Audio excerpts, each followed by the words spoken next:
नमस्कार दर्शकों, जेके प्राइम में आपका स्वागत है। मैं हूं विनोद कुमार। दर्शकों, महबूबा मुफ्ती जो जम्मू कश्मीर की पूर्व मुख्यमंत्री रही हैं और साथ ही साथ पीडीपी की अध्यक्षा भी हैं, वो अपने बयानों को लेकर के हमेशा ही सुर्खियों में बनी रहना चाहती हैं और अक्सर आए दिन वो इस तरह की बयानबाजी करती रहती हैं ताकि उनको फुटेज मिले, कहीं ना कहीं कश्मीर में उनको कहीं ना कहीं थोड़ी सी इंपॉर्टेंस मिले। और ये कारण है। सबसे बड़ा बयान उन्होंने तब दिया था जब 370 को लेकर उन्होंने कहा कि अगर 370 में छेड़खानी की गई तो जम्मू कश्मीर में तिरंगे को कंधा देने वाला कोई नहीं रहेगा। आज उन्होंने ऐसी स्टेटमेंट दी, उन्होंने कहा कि केंद्र सरकार बंदूक से नहीं डरती है, केंद्र सरकार गोली से नहीं डरती है, केंद्र सरकार डरती है तो पीएजीडी से यानी गुपकार अलायंस से डरती है। उन्होंने कहा कि बंदूक छोड़ दीजिए। उन्होंने युवाओं से कहा, लोगों से कहा कि बंदूक को आप छोड़ दीजिए, पीएजीडी को मजबूत कीजिए। क्योंकि कल आपको पता है पीएजीडी की कन्वेंशन थी और जिस कन्वेंशन में एक रेजोल्यूशन पास किया गया कि 370 और 35A की वापसी होगी और पीएजीडी इस वापसी को लेकर के निरंतर संघर्ष करता रहेगा। पहले देखते हैं महबूबा मुफ्ती ने क्या कहा।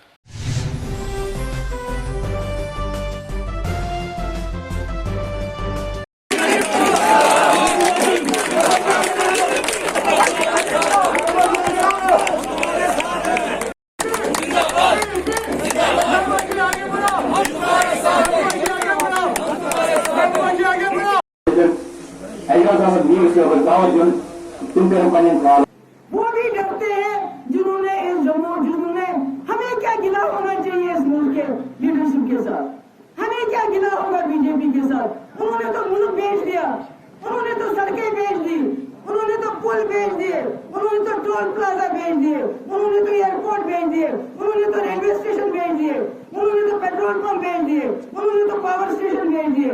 तो अब जम्मू कश्मीर के लोग क्या करें? इसी को आप अमन कहते हैं। यूएपीए की बुनियाद पे, एनआईए और ईडी की बुनियाद पे आपने जम्मू कश्मीर के लोगों को खामोश करा के रखा, इसको आप अमन कहते हैं? ये कैसा रिश्ता है? हमारे वजीर आजम साहब कहते हैं मैं जम्मू कश्मीर के साथ दिल की दूरियों को मिटाना चाहता हूं, मगर आपके गवर्नर साहब कहते हैं हमको डंडा चलाना है क्योंकि पाकिस्तान बंदूक चलाता है।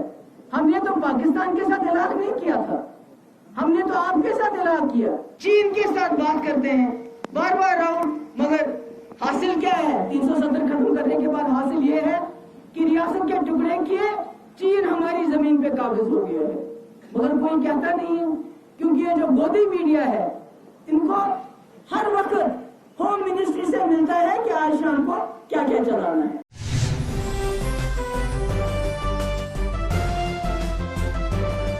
दर्शकों, कश्मीर से हमारे सीनियर न्यूज एडिटर हिलाल हंजूरी हमारे साथ जुड़ चुके हैं। हिलाल, आज एक मर्तबा फिर महबूबा मुफ्ती ने बयान दिया है, क्योंकि बयानों को लेकर के महबूबा मुफ्ती हमेशा सुर्खियों में बनी रहती है। आज उन्होंने कहा है कि केंद्र सरकार गोली से नहीं, बंदूक से नहीं, गुपकार अलायंस से डरती है। कितनी सच्चाई है और क्या क्यों कहना है? बिल्कुल, महबूबा मुफ्ती काफी वक्त से हम देख रहे हैं, जब से वो रिहा हो गई है एब्रोगेशन ऑफ आर्टिकल 370 के बाद, तब से ही हम देख रहे हैं कि बाकी सियासतदानों के मुकाबले में महबूबा मुफ्ती के जो बयानात होते हैं वो काफी तेज तर होते हैं और उसमें किसी तरह की कमी नहीं आई है। डिस्पाइट कि उनकी वालिदा को ईडी की जानब से भी तलब किया गया, महबूबा मुफ्ती को भी तलब किया गया है, उनके पार्टनर को भी काफी स्कीज किया गया उनके बकौल गवर्नमेंट ऑफ इंडिया की जानब से, लेकिन उसके बावजूद उनके बयानात में कोई नरमी नजर नहीं आ रही है। जहां कल ही उन्होंने एक सख्त बयान दिया था, वहीं पर आज एक बार फिर से शोपियां के अंदर उन्होंने कहा कि भारतीय जनता पार्टी की जो सरकार है ये बंदूक से नहीं बल्कि पीएजीडी से डरती है। और इसमें उन्होंने लोगों को दो मैसेज देने की बात कही है। एक, उन्होंने ये कहा कि बंदूक अवाम तर्क करे, यानी जो मिलिटेंटों ने बंदूक उठाया है वो छोड़ तो दे। बंदूक किसी भी मसले का हल नहीं है। और साथ ही साथ उन्होंने ये कहा कि पीएजीडी से बीजेपी इसलिए डरती है क्योंकि उन्हें पता है कि एक जमहूरी आवाज है और इस आवाज के साथ अगर आप लबैक करेंगे, इसके साथ अपनी आवाज जोड़ेंगे तो उसके बाद आप डेमोक्रेटिकली जो भी आपके हुकूक हैं उन्हें बहाल कर सकते हैं, उन्हें हासिल कर सकते हैं। उन्होंने कहा कि ये पीएजीडी का ही नतीजा है कि अब मुख्तलिफ एजेंसीज, चाहे ईडी हो या उसके साथ साथ एनआईए हो, जम्मू कश्मीर पुलिस हो या बाकी एजेंसीज हो, वो सियासी लीडरान के पीछे लगा दी गई हैं ताकि उनके मौक़िफ़ में कोई कमी आ जाए। महबूबा मुफ्ती का मानना है कि ये दरअसल जम्मू कश्मीर के लोगों की मजबूती है जो भारत सरकार की जानब से या बीजेपी सरकार की जानब से उन पर अब ज्यादा उनके बकौल ज्यादती की जाती है। फिलहाल एक चीज तो देखनी पड़ेगी या माननी पड़ेगी हमें कि पीपल्स डेमोक्रेटिक पार्टी को कश्मीर में बहुत ज्यादा डेंट पड़ा है। उस डेंट की वजह यह भी थी कि उन्होंने भाजपा के साथ हाथ मिलाया, जब प्रचार किया तो भाजपा के खिलाफ किया, जब सरकार बनाई तो बीजेपी के साथ मिलकर के बनाई। उसके बाद 370 में संशोधन होता है, 35 से हट जाता है, और उसकी स्थिति क्या अब इस बयानबाजी से, इस तरह की बयानबाजी से वो अपनी पोजीशन रिकवर कर पाएंगे? देखिए, जम्मू कश्मीर का जो वोट है इससे मानना पड़ेगा, खासतौर पर जो कश्मीरवादी है, एक सेंटिमेंटल वोट भी है। तो अगर ज्यादा हद तक नहीं लेकिन किसी हद तक एक बेहतरी उनकी पार्टी में आ सकती है। वो इस वजह से है कि महबूब मुफ्ती के तय जो लोगों की नाराजगी है वो बीजेपी से हाथ मिलाने से ज्यादा उस बयान को लेकर है जिससे जम्मू कश्मीर के या खासतौर पर कश्मीर लोगों के जो जज्बात है वो मजरूह हुए।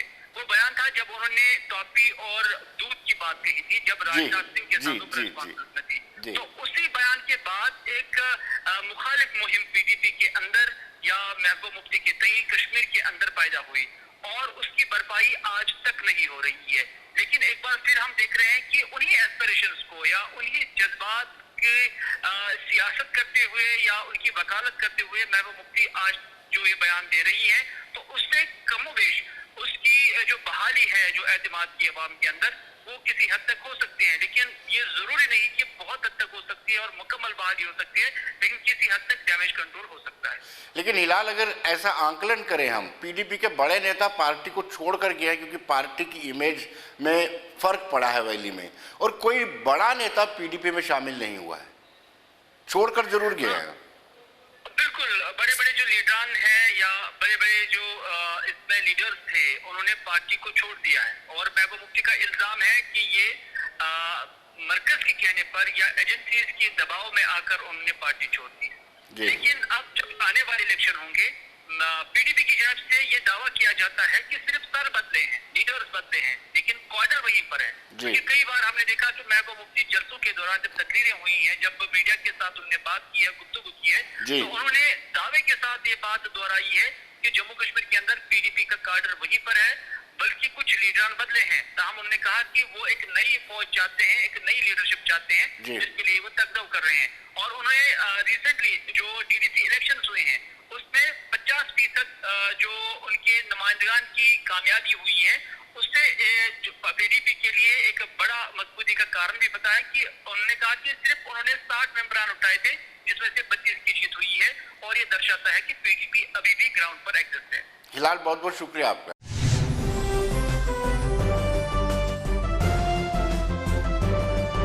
दर्शकों, फोन लाइन पर हमारे साथ बीजेपी के प्रवक्ता ठाकुर अभिजीत जसरोटिया हमारे साथ जुड़ चुके हैं। अभिजीत जी, महबूबा मुफ्ती ने दो संदेश दिए हैं। एक तो कहा है कि गन छोड़ देनी चाहिए, गन किसी का सोल्यूशन नहीं है, और दूसरा उन्होंने कहा है कि केंद्र सरकार गन से नहीं डरती है, गुपकार अलायंस से डरती है। कितनी सच्चाई है? वाकई में केंद्र सरकार डरती है? देखिए, दोनों ही बात सिरे से नकारी जा सकती है, दोनों ही बात एक बहुत बड़ा झूठ है। गन कल्चर छोड़ने की बात कौन करता है? जिनके खुद के इतने बड़े बड़े लीडर जो है यहाँ पर टेररिस्टों की मदद करते रहे और क्या क्या टेररिस्टों से काम पुलवामा में कराते रहे, वो आपके सबके सामने है। जो लोग खुद गन को यहाँ पर लेकर आए वो लोग आज गन कल्चर छोड़ने की बात करेंगे तो ये किसी को डाइजेस्ट नहीं होगी। रही बात जो ये पीएचईडी का करके नाम लेकर हमारे को बताने की कोशिश कर रही है, तो सबसे बड़ी बात ये आती है, कल जो उनका पीओजीडी की मीटिंग रही उसमें इन्होंने सबने 50-50 अपने खास कार्यकर्ता बुलाए हुए थे और वहां पर मुश्किल से 20 भी नहीं जुटे इनके पास। 5-6 पार्टी इकट्ठी होकर 20 लोग ना जुटा पाई अपनी। यहाँ से पता लगता है कि लोग अब इनकी जो असलियत है वो जान चुके हैं। आज कश्मीर के लोग इनसे पिछले 47 के बाद का हिसाब किताब पूछ रहे हैं कि हमारे हिस्से का पैसा कहाँ गया, हमारे हिस्से की एम्प्लॉयमेंट्स क्यों सिर्फ एनसी, पीडीपी और कांग्रेस के लोगों के पास जाती रही। ये जवाब आज लोग इनसे पूछना शुरू हो गए। इसीलिए, और सबसे बड़ी बात यह है कि आज इनकी खुद का घर पे ईडी इनसे पूछ रही है कि गलत पैसा आपके अकाउंटों में, आपके रिश्तेदारों के अकाउंटों में कहाँ से आया। तो उस ईडी की उस कार्रवाई से लोगों का ध्यान भड़काने के लिए ये अनाप शनाप बयान करती है, इन्हें कोई सीरियस नहीं लेता और मुझे लगता है किसी को भी सीरियस लेना भी नहीं चाहिए इनके बयान।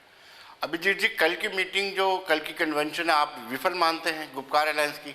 उन्होंने एक रेजोल्यूशन पास किया है 370 वापस लेंगे। देखिए विनोद जी, इनके आप इसी में इनकी एक दोगली नीति आप देख लीजिए कि जब ये लोग सेंटर में जाते हैं, किसी दिल्ली में जाते हैं, तो उनके मुंह से 370 का शब्द नहीं निकलता। जब ये सोनिया ने चले, उनको हम छोड़े, सोनिया गांधी जी की मीटिंग में बैठे, वहां पर भी 370 की इन्होंने कोई बात नहीं की। यहाँ आके फिर से इनको 370 याद आना शुरू हो जाते हैं। कितने सिलेक्टिव हैं, ये भी भली बात ही जानती है कि 370 वो मुर्दा है जो दफन हो चुका है, उसे अब कोई जिंदा नहीं कर सकता। ये सिर्फ चंद लोगों को बरगलाने की कोशिश कर रहे हैं, बट कश्मीर के लोग पढ़े लिखे लोग हैं, समझदार लोग हैं, वो भली भांति जानती हैं कि उनके साथ इन्होंने ये सारे का सारा खिलवाड़ 370 की आड़ में किया है। उनके हिस्से का जितना पैसा इन लोगों ने अपनी जेब में डाला, वो 370 की आड़ में डाला है।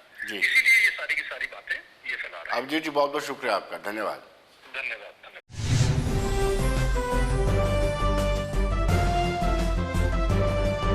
दर्शकों, हम सब जानते हैं कि बिजली के किराए के बाद अब पानी के किराए में भी इजाफा हो गया है।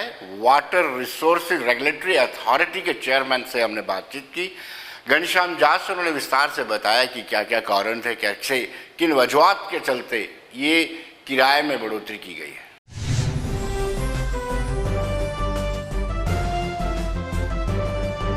तो दर्शकों, आज हमारे साथ जुड़ चुके, जैसे कि आपने सुना होगा, आज सभी न्यूज़पेपर्स में आया है कि जो वाटर यूजेज चार्जेस है उनको बढ़ा दिया गया है, मैनीफोल्ड टाइम बहुत ज़्यादा बढ़ा दिया गया है। चर्चा करेंगे।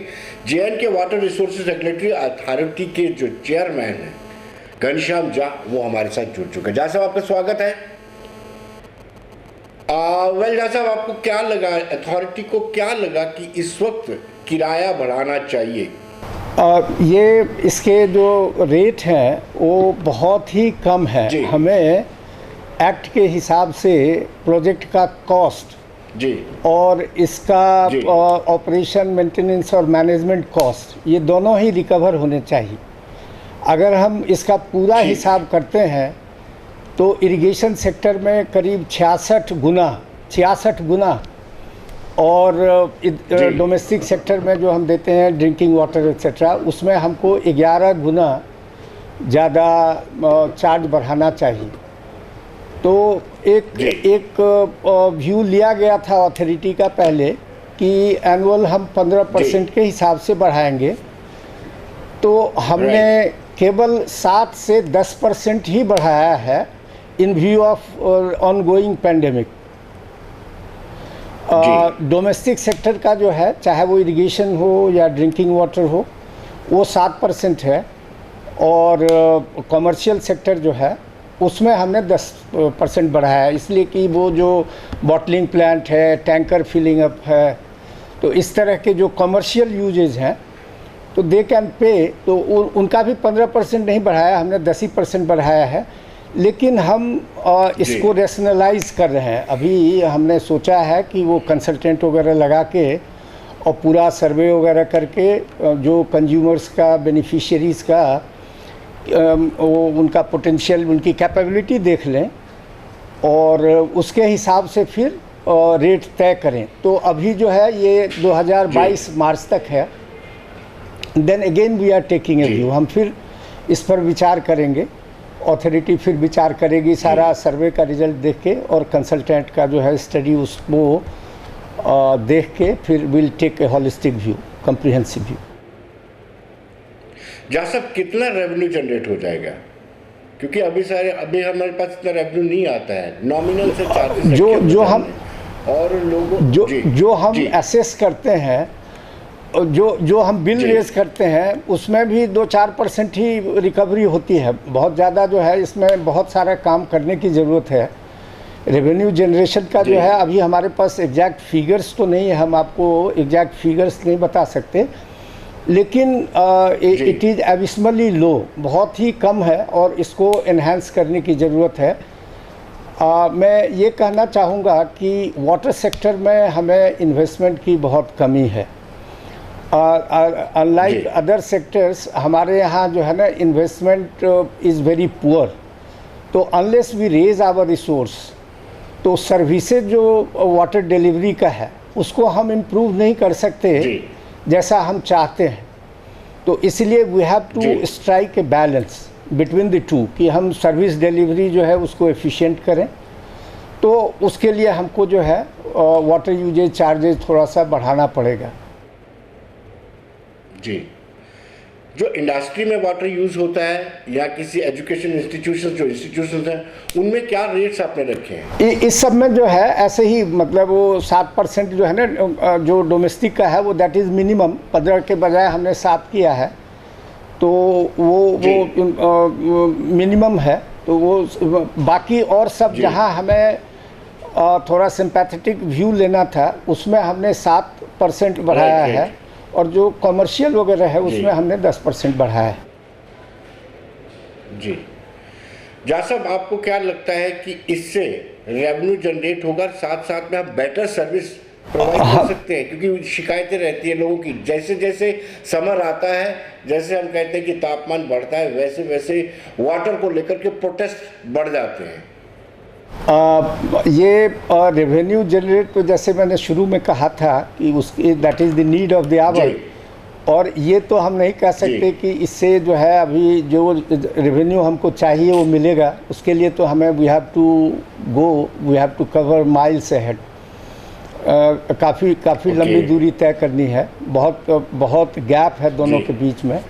लेकिन हम शुरुआत करना चाहते हैं, एक अच्छी शुरुआत करना चाहते हैं, एक गुड बिगनिंग देना चाहते हैं, ताकि कंज्यूमर्स को भी, बेनिफिशियरीज़ को भी एक अवेयरनेस आए। हम वो भी कोशिश करेंगे उनका अवेयरनेस करने का, और इसको जो है हम उनके रिस्पांस के आधार पे उनका जो एबिलिटी इनएबिलिटी है इसको देखते हुए then we will take a comprehensive view on the issue very short.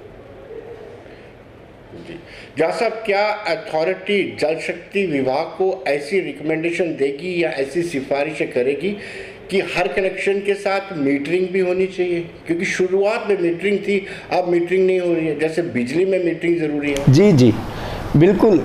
हमने अथॉरिटी में इस बात की चर्चा की थी कि जब और खास के बिजली में या दूसरा सेक्टर जो है उसमें कंज्यूमर्स को मीटरिंग की ज़रूरत होती है। आजकल जो है स्मार्ट मीटर है which is beyond any dispute, तो ऐसा हम लगा सकते हैं at the cost of consumer.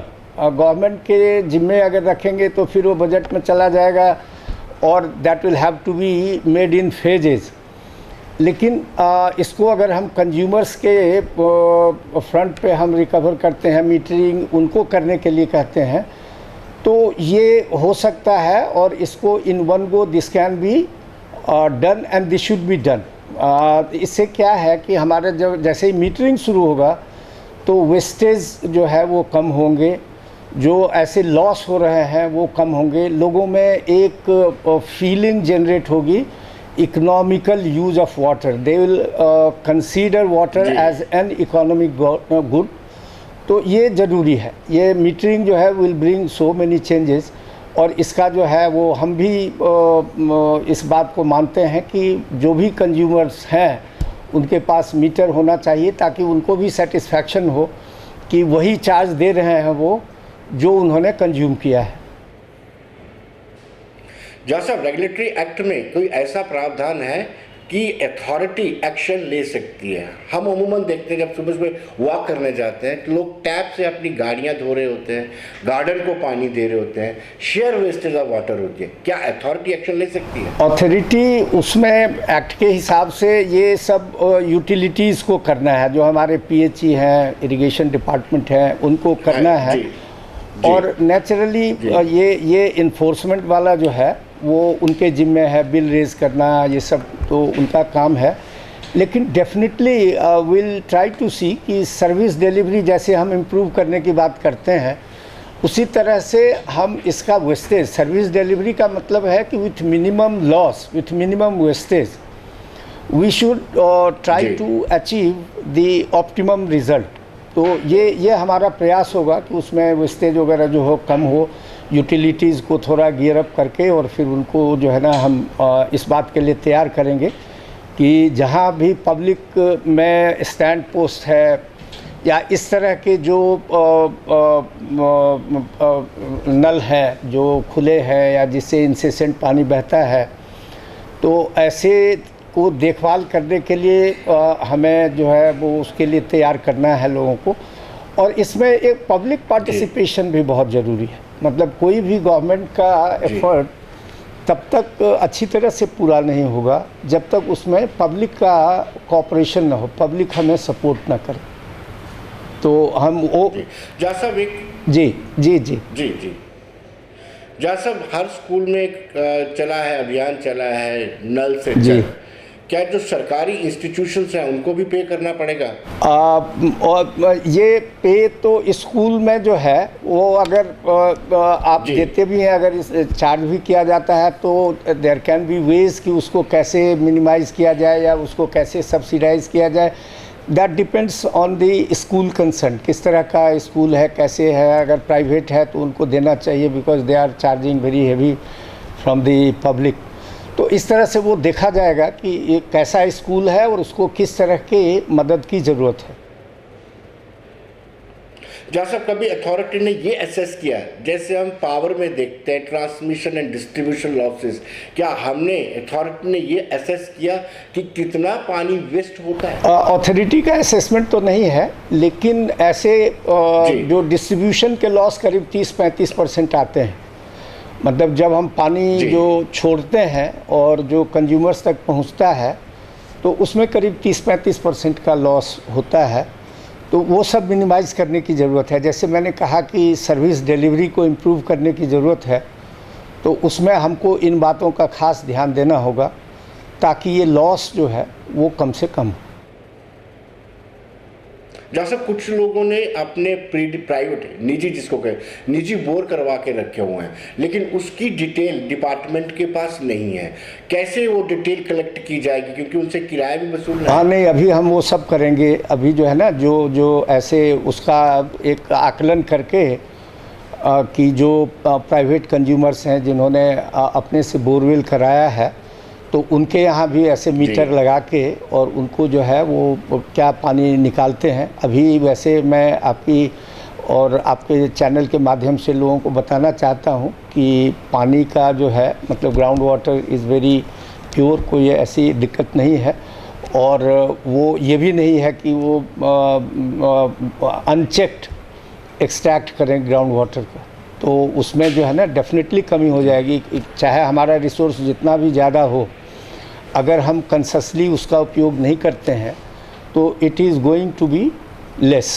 इसलिए ये चीज़ें वहाँ मीटरिंग करके और उसको करने की ज़रूरत है और अथॉरिटी उसको करेगी। अभी हुआ तो नहीं है, लेकिन उसको करने की ज़रूरत है। जहाँ सब लोगों ने डायरेक्ट जब कनेक्शन लिया होता है, जिस पाइप से कनेक्शन लेते हैं उस पाइप के साथ उन्होंने मोटर लगा ली होती है, तो कई एंड तक जिनके पास जो गरीब लोग हैं, जो मोटर नहीं लगा सकते हैं, जो पंप नहीं लगा सकते हैं, उन तक वो पानी नहीं पहुंच पाता है। ये मुझे बहुत सारी शिकायतें हमें मिली। हाँ, ये सर्विस की कमी है, सर्विस डिलीवरी जो है उसकी कमी है और इसको जो है वो इसको रेगुलेशन की ज़रूरत है कि लोग जैसे ही मीटर लगेगा तो ये जो over extraction and over use वाली बात है तो उसमें कमी आएगी और फिर जो है ना जिन लोगों जो गरीब हैं उनको भी पानी मिलेगा। तो मीटरिंग विल रिप्लाई एवरीथिंग। जी, थोड़ा सा इससे हट के क्वेश्चन पूछूंगा। जहाँ सर मैं ये जानना चाहूँगा कि NHPC से कितना रेवेन्यू आ रहा है वाटर यूजेज का, जो उनके पार उन्होंने एक हाई कोर्ट में जो है वो हमारे पास इसका एग्जैक्ट फिगर्स नहीं है अभी। ये जैसे हमने बताया कि वो PHE जो है वो इसके वो ड्रिंकिंग वाटर के और इरिगेशन के जो है ना वो अलग अलग यूटिलिटीज़ हैं, तो वो लोग कर रहे हैं। वो बिल रेज करने का, बिल कलेक्ट करने का काम उनका है। तो these figures are not readily available with me, लेकिन कुछ न कुछ जो है उनसे तो आ रहे हैं रेवेन्यू। इन लोगों से रेवेन्यू आने में दिक्कत नहीं है बिकॉज वो तो गवर्नमेंट कंसर्न है, तो ऐसे भी उनको जो है जो बिल रेज होता है वो देना है। वैसे वो उन्होंने एक केस भी किया है हाई कोर्ट में और that is at the advance stage. अभी जो है वो अभी उसके हियरिंग हो रहे हैं सितंबर के लास्ट वीक में। तो देखते हैं अभी जो माननीय न्यायालय का जो भी निर्णय होगा तो उस हिसाब से फिर वो किए जाएंगे, उसको जो है ना अकाउंट फॉर किया जाएगा। जा साहब, ये जम्मू कश्मीर यूटी जो है एक वेलफेयर स्टेट है, यूटी है, और साथ साथ इनको आदत नहीं है किराया देने की, चाहे बिजली लगा लीजिए चाहे पानी। क्या मैसेज आप पब्लिक मैं ये जी मैं ये चाहता हूँ, मैं वही इसलिए तो अभी थोड़े से रेट कम लगाए हैं, इन्हेंस थोड़ा सा किया है जी, कि लोगों को आदत लगे, थोड़ा सा पे करने की जो है ये आदत बहुत ज़रूरी है। अदरवाइज़ क्या होता है कि वाटर सेक्टर में बहुत ज़्यादा लोगों का गवर्नमेंट एफर्ट्स, गवर्नमेंट सपोर्ट का जो है लोग इंतज़ार करते हैं। कोई भी काम जो है वो बिना गवर्नमेंट सपोर्ट का अगर पार्टिसिपेटरी मोड में करें तो अपने से कर सकते हैं, लेकिन they will wait for years, और बिना गवर्नमेंट के सपोर्ट के वो कुछ नहीं करना चाहते। तो इस भावना को, इस एटीट्यूड को जो है वो चेंज करना होगा, और उसके लिए हम लोगों को काफ़ी मेहनत करनी है। उसके लिए जो है ना बहुत सारा काम करना है, ताकि हम पब्लिक को ये समझा सकें कि हम आपकी बेहतरी के लिए हम आपसे पैसे ले रहे हैं, आपके ही आपको इससे भविष्य में बहुत तरह की जो असुविधाएं हो रही है वाटर सर्विस डिलीवरी में वो कम होने वाला है। तो इसलिए आप हमें जो हम चार्ज लगाते हैं उसको पे करिए। जी जा साहब, बहुत बहुत शुक्रिया आपका, धन्यवाद। Thank you for calling.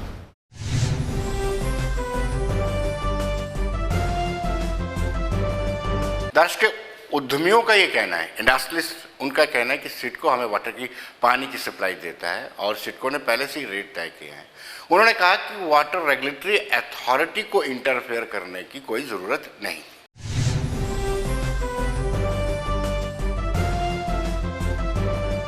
आज एक वाटर रेगुलेटरी अथॉरिटी ने एक गवर्नमेंट ऑर्डर इशू किया जिसकी कापी हमको आज मिली है।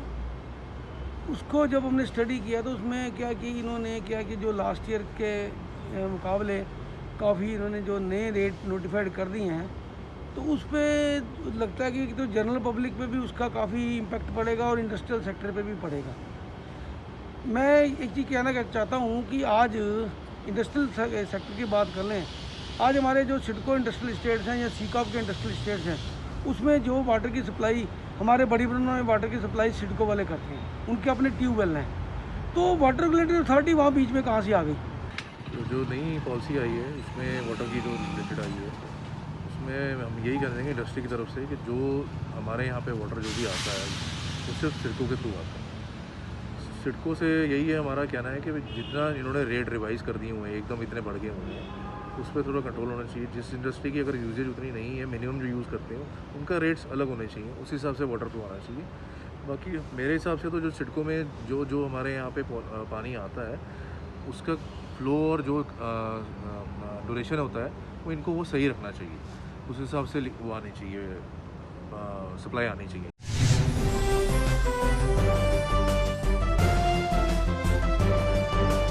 दर्शकों, किसानों की बात करें तो किसानों का कहना है कि पहले ही किसान पिस रहे हैं, उस पर अगर पानी के चार्जेस, इरिगेशन के चार्जेस अगर ज़्यादा लगते हैं तो किसान और दब जाए।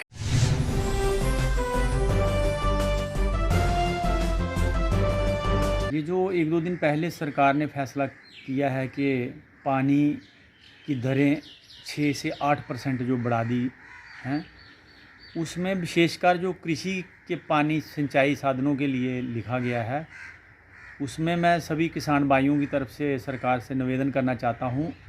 पहले से ही कृषि खेती करना बहुत महंगा हो गया है, इनपुट कास्ट बहुत बढ़ गई है, तो आगे और इस पे बोझ डालने से किसानों को राहत देने के बजाय बड़ी मार पड़ेगी इसकी। तो मैं चाहता हूँ ये बिल वापस लेना चाहिए। ठीक है, बाकी चीज़ों पे आप पानी पीने के लिए या कुछ दूसरे साधन हैं जो उस पे जो आपने बढ़ोतरी करी है वो एक अलग पहलू है, लेकिन कृषि साधन जो है पहले से ही बड़े महंगे हो गए हैं।